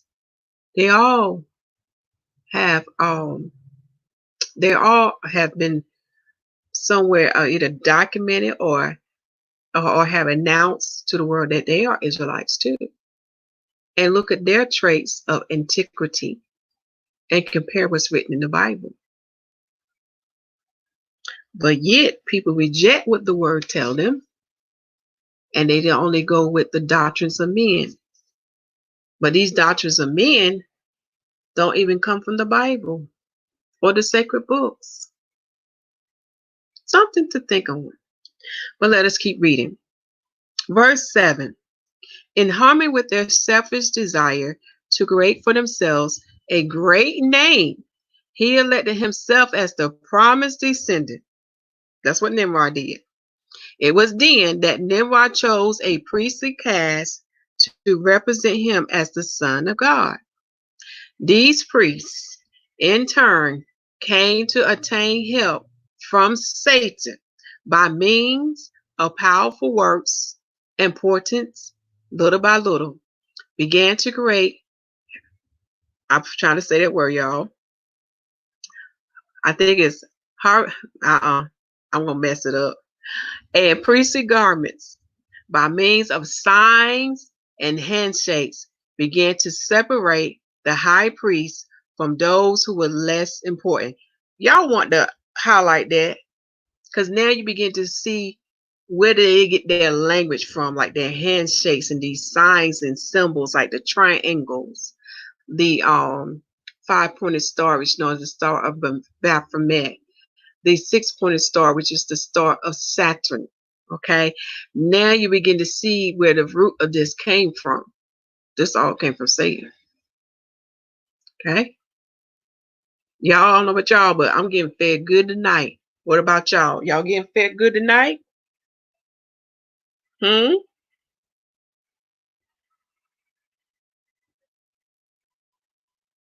Yes, my brother, you're right. Just because I'm gonna highlight your comment, you're right. Just because of who you are don't mean you woke, but you can be waking up if you receive the full gospel. That's true.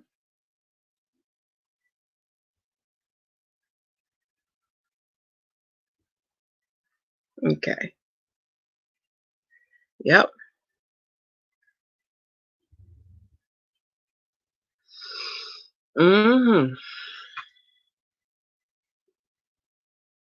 Okay, let me see where I'm at, y'all. We're on verse 8.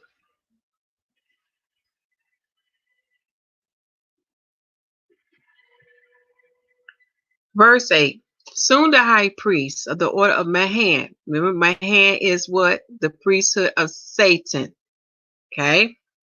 Began to form dogmas in relation to the promised descendant, and to reverse the correct pronunciation of the name of Nimrod for the pronouncing Marduk, which means the Lord. Remember, I talked to y'all about that before. And one of my sisters had a dream, let me know he's coming. Okay, the false one is coming.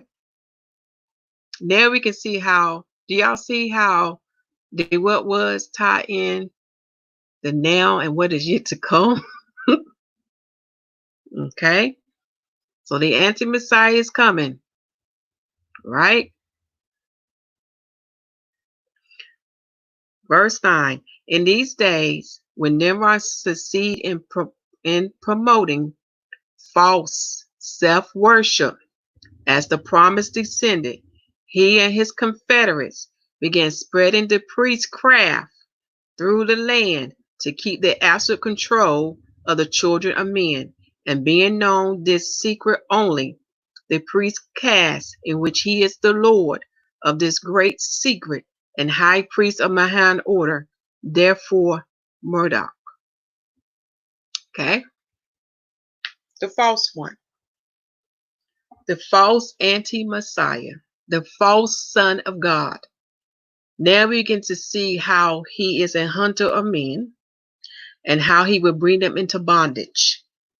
Because the same thing that he has done then is what the Jewish is trying to do with the nation of Israel, with the Hebrews, the blacks, the African Americans, the Native Americans. They want to remove the power that's within you. For if you revive that power in you, or bring forth what is in you through the salvation of Yah, which is the gospel, you will overcome them.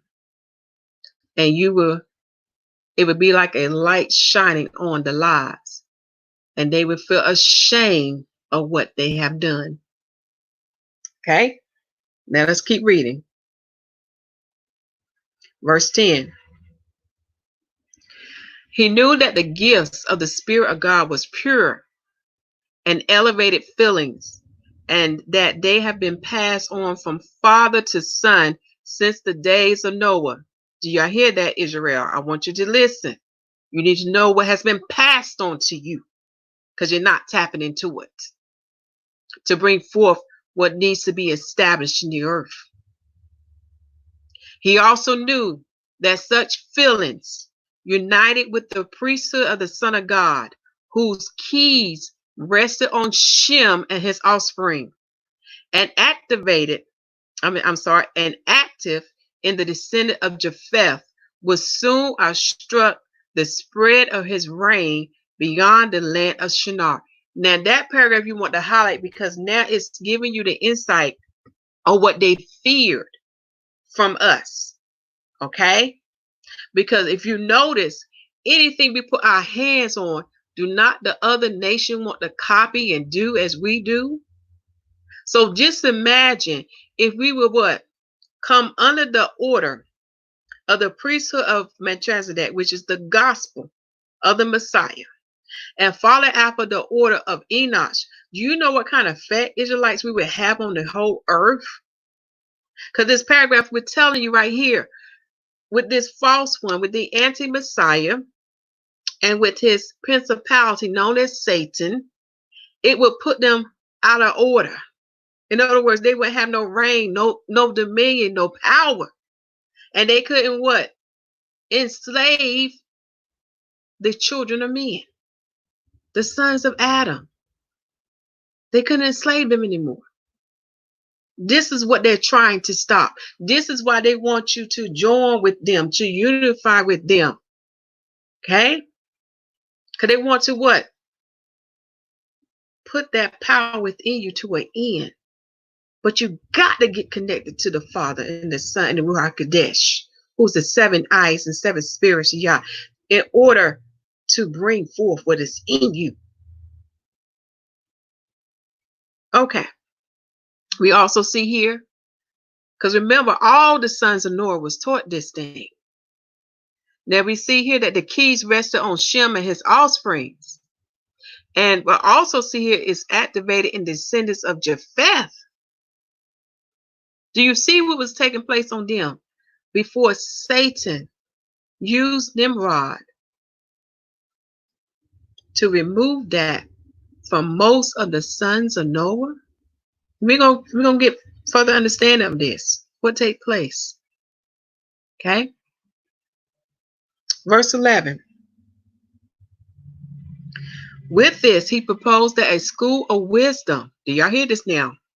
A school of wisdom should be instituted in the cities he built, where children of all peoples of the earth will receive instruction at the highest level, improving their knowledge in the writing, in astrology, mathematics, architecture, construction, music, and religion. Now, y'all want to highlight that paragraph because the same thing going on today. Okay? We're going to read further to get understanding why he established these schools that he called the school of wisdom. You're going to see the effect that it had on what was already in them because they didn't need this. All right? Let us keep going. This will all be offered free. Y'all hear this? Remember what our folks say? This become free don't mean it's good for you. It's become free that don't mean there's a price with that.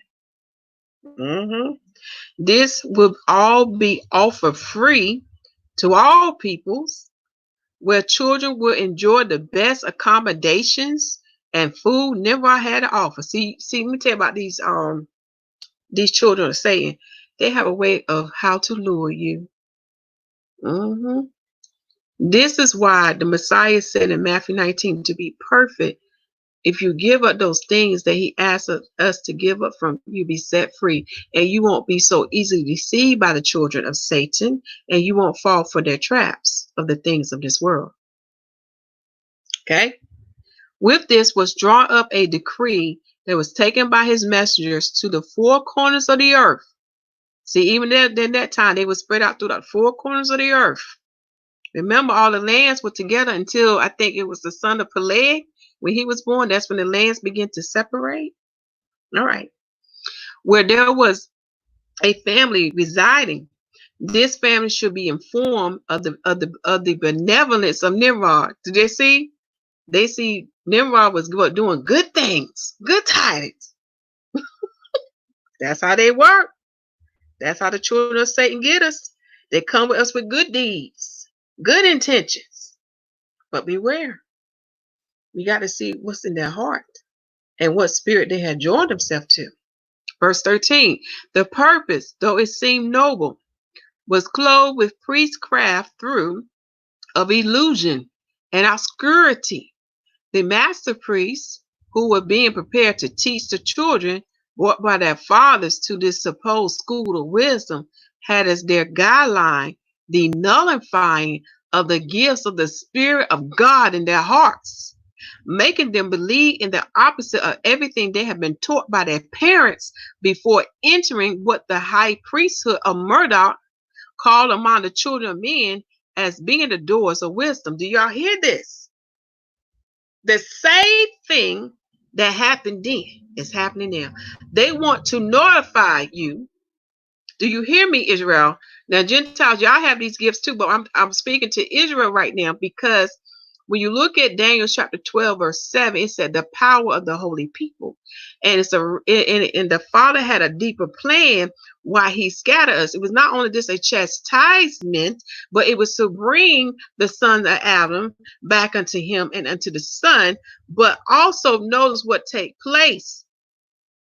Okay? That gift. That power that is within those tabernacles that have received salvation. See what Satan's trying to do and his children. They want to nullify the gifts of the Spirit of God in their hearts. Because when you read this book, it will teach you that we cannot call upon the name of the Father by our tongue because we can't pronounce it. But we can invoke the Father name or in other words, call upon his name through our hearts, through the sentiments that comes from heaven above. And through this sacred book, it would teach you and give you understanding how Moses was able to do those great signs. It would give you great understanding of what the Messiah and also what's written in the book of Mary Magdalene of why we would be able to what? What did it say? We should be able to move mountains. It gives you the deep understanding how you can be able to do that. Because when you understand about the mission between the three witnesses in the heavens and the three witnesses in the earth and how everything's connected, the Father's Spirit is everywhere because the words say that if these rocks would cry out, if they can cry out, they will praise Yah because all things that are made by Yah, whether it is the earth, which is the dirt, whether it's a tree, whether if it's a rock, they all are connected to the Father. They are made and they recognize who he is. They give him the honor, the glory, and the praise because his spirit flows through everywhere and through everything. That submission that many don't understand. And I guess the great analogy I can give y'all, for those who have watched the movie Avatar, then you begin to understand what I'm saying. Okay?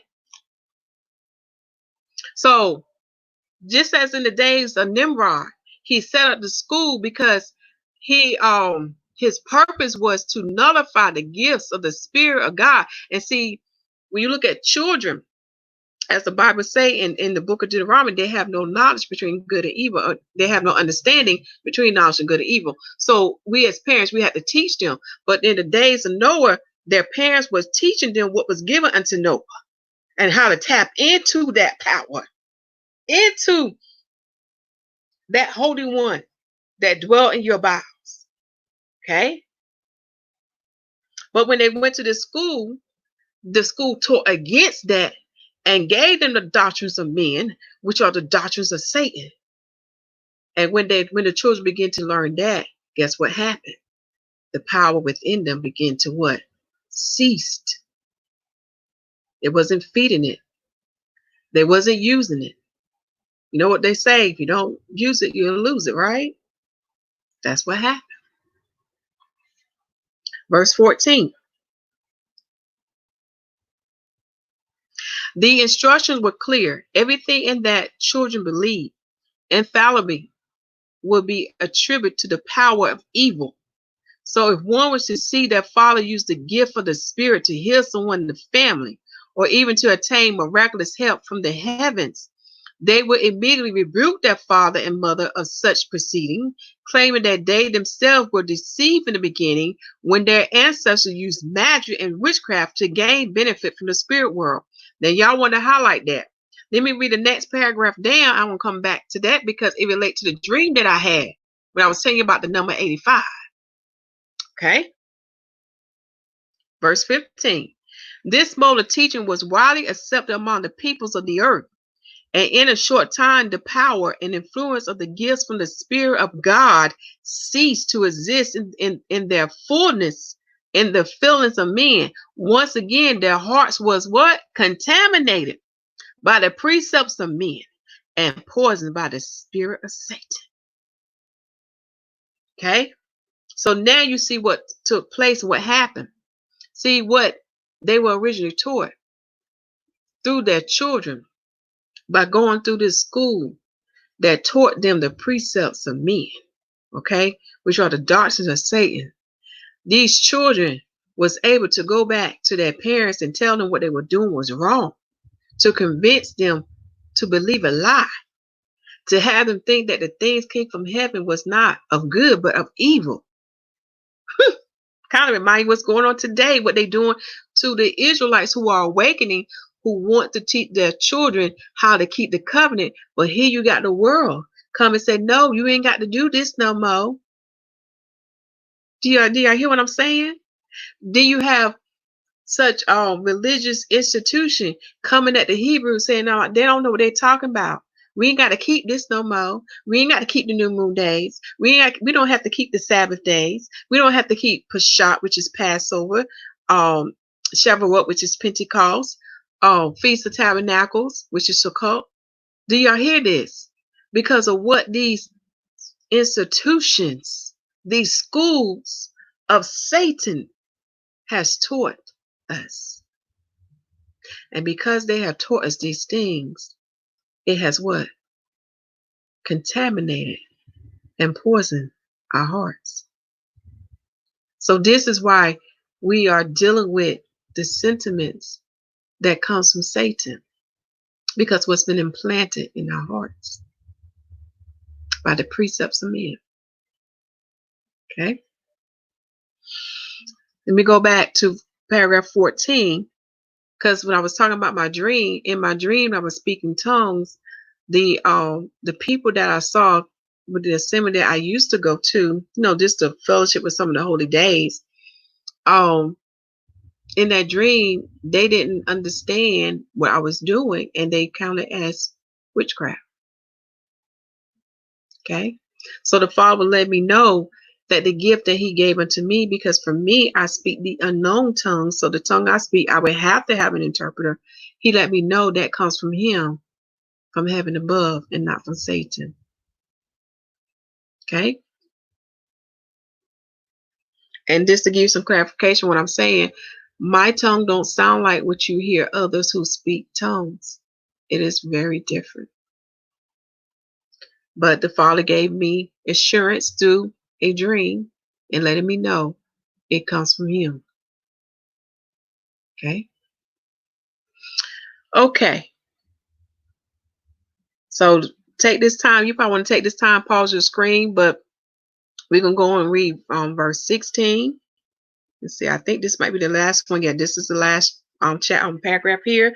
And then we're going to sum everything up and go back to Daniel's chapter 12, verse 9. Many of these children underwent the priestly initiation of the school of Marduk, the school of the anti-Messiah, the false one, in order to perpetuate the subservience of the children of men to a man in the office of God. And when God spread the people to the four corners of the earth, it was these young priestly apprentices who later found kingdoms with the same principle, where a man was venerated as the son of God or of the gods, because there was a mixture of doctrines between the people that was gathered together in the land of Shinar.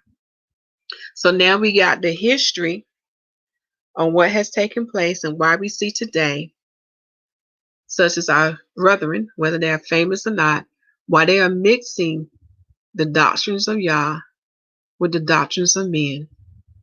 And these doctrines of men comes from Satan. We see the history of that.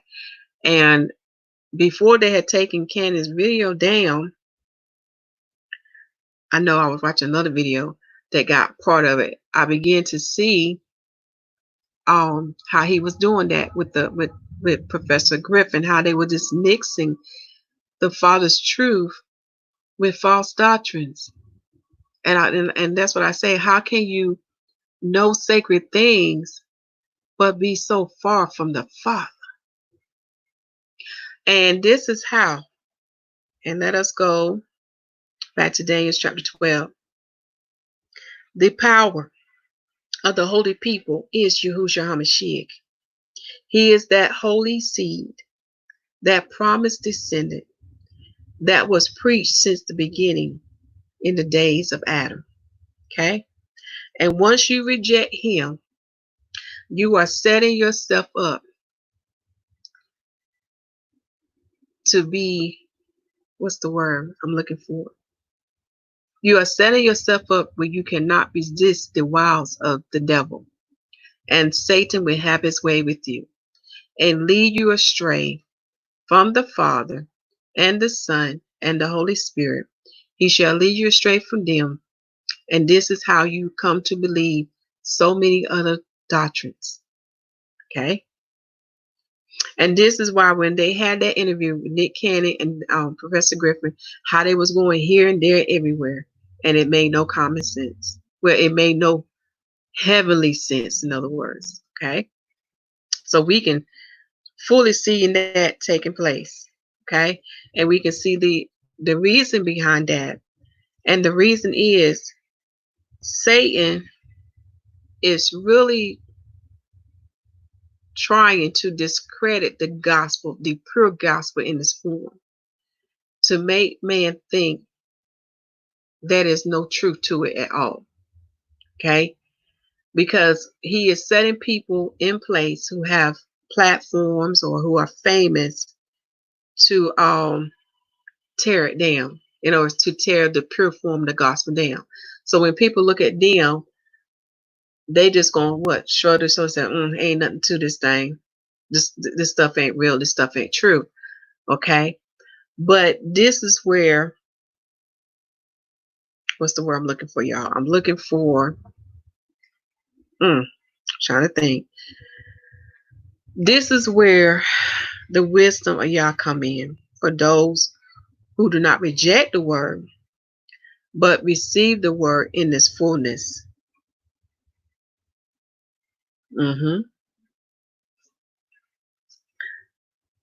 I'm going to show you a comment by hearing and by hearing, okay?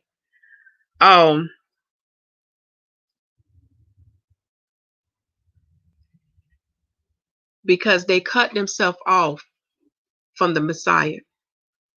And the Messiah is the spirit of truth, okay?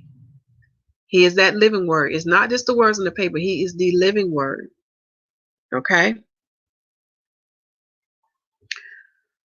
So with that, when we look at the power of the holy people and we look at the agenda that Nick is telling us what they're doing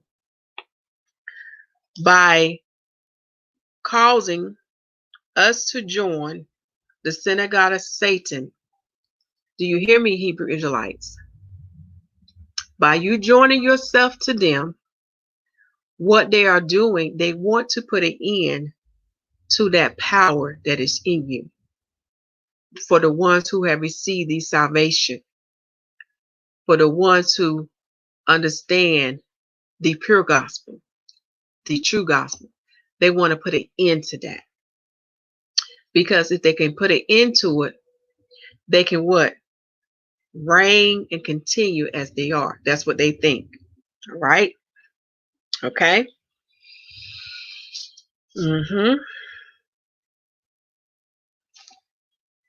So Nick is already telling you what their agenda is.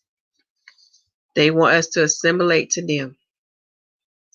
But there's too much evidence in our history to let you know that the Jewish people, I'm talking about as a nation. Now I know there's individual Jewish that's not the same. Not all of them are the same now, okay? But I'm talking about as a nation of people. You look at the land of Israel today, they are showing you they truly hate you, Hebrews. Okay? And they too had a hand in our slavery. And they also supplied the finance as well as with the slave ships. I mean, this go deep. And then when you look at the banking system, we know they too own some of the banks as well. When you look at the stipulation that what our people have to go to try to get a loan, and most time they can't, we know where it's coming from.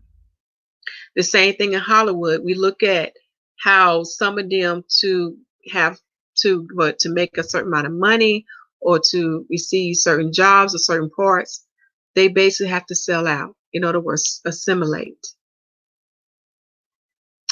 And they are, at the end of the day, they have become their slaves, their puppets.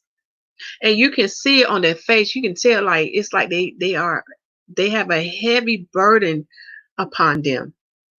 A heavy burden. It's like they have no peace. They're not happy because now they have become enslaved to them. And they have cut themselves off from the Father and from the Son. So they have no liberty. So which brings us back to how we can see how Nimrod enslaved his brethren. He enslaved them by bringing them under the reign and the dominion of Satan, by bringing them into the priesthood of Satan or Satan's church, and they didn't even know it. Okay? That's how he put them in bondage. Now we get to understand why he is called a hunter of men. So when we look at Daniel chapter 12, I hope you understand what that power is. And the other reason why he scattered the Israelites among the heathens, among the Gentiles. For the Father had a deeper plan. For those Israelites who have received the salvation of YAH, through them, they was the tabernacle, the house, the temple that carried that power. And because of that power dwelling in them, they were able to what? To receive the gifts of the Holy Spirit. Okay? They were able to receive it. And what I think was so amazing with YAH, He used the two sticks, the two kingdom. One was in the new world and the other was in the old world. But now in these last days, he have brought these two sticks over here in America. And America is the whore that sits upon the beast. She is Babylon. And we can see that all eyes of the world is on her now. For you, as you can see, what has happened here in America with our people standing up because they tired of being oppressed, vexed, and afflicted. You can see how we have stirred up the whole world. Now, because I watch different news, and I see that how they're showing our people, because they call them other names, because when they say like black Yemens or black this, black that, I already know that's our people. Let me tell you why. You would never see them say white Europeans, or you never see them say yellow Chinese. You know what I'm saying? You'll never see that. They would say what? Chinese, European, or German. But when they say black this and black that, I ought to know. That's more than likely our people that they can't even acknowledge as Hebrews. Okay? Because I know what they're doing. But I also know this, according to the word. The Messiah is coming. He's coming for the bride. He's coming for the 144. And he's coming for the nation of Israel. And he's going to set us free. We don't have long, y'all, but we need to hold on. But the ultimate plan that we need to carry out, do you hear me, Israelites and Gentiles? I'm speaking to all. I'm speaking to the bride, the 144. I'm speaking to you. The plan that we need to carry out until the Messiah comes, we need to continue the gospel that was given unto our father Adam. If we do that, I'm telling y'all, they don't want us to do this.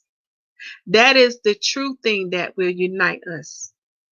A word will be coming out on that to give us further understanding of how the gospel unites the Israelites and the Gentiles. How the gospel unites the son of Adam. That is the way they do not want us to go. Okay?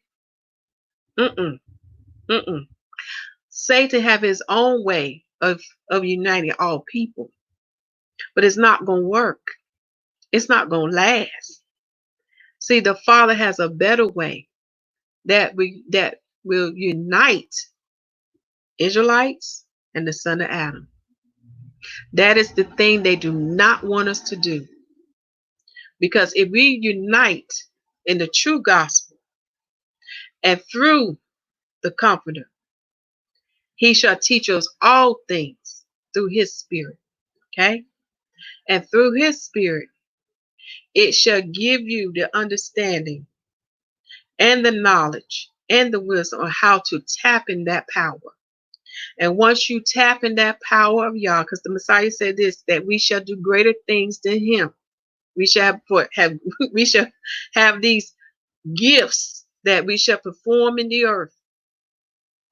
Once you tap into that power, that is the thing that they don't know. That is the thing that they do not want to be. I'm sorry, y'all, my tongue getting twisted. That is the thing that Satan and his children do not want to be brought forth in the earth. For it would turn many back to the Father when they see these gifts that the Holy Spirit give unto us. It would draw men back unto him and to his son. So this is why they are using our brother like Nick to preach a false unification, to preach assimilation. But y'all, we got too much evidence here in the history, in the news, and even what I just read to you about the Jews of Ethiopia. Do you see what has happened since we have assimilated with the heathens?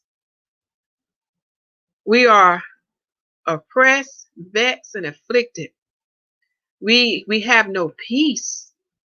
Okay? And I say peace, you know how they're always messing with us, We just want peace, but they still messing with us. So we done tried it our way. Do you hear me, Adam? You done tried it your way. Now it's time to try it Yah's way. So please listen to Yahuwah prophetic messages. You can come back to this video. Okay?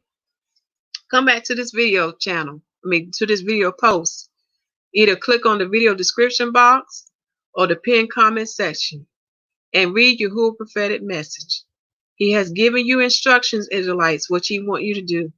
If we would just do that and receive the salvation of Yah, that means receive the Messiah. Once we receive that, then we can tap in that power. And through that power, we can draw men unto the Father and to the Son. And that is the thing that they do not want us to do. I bid y'all shalom. And I bid y'all shalom. I hope this was a good word unto you tonight. And I pray that you continue to keep the faith. You continue to keep your heart aligned with him. You continue to do works. And make sure that when you are preaching, make sure the people receive the salvation that is written in Romans chapter 10. And baptize them in the name of Yahushua HaMashiach. For the Lamb set the example of the water baptism and the Holy Spirit baptism. And the apostle continued both. For soon the Messiah shall establish his church in the earth, and it shall be in Zion. For there he shall have what? A pleasing and pure people waiting to receive him. So we can receive the third part, which is the mysteries of God. We're going to receive the third part when he comes. Shalom.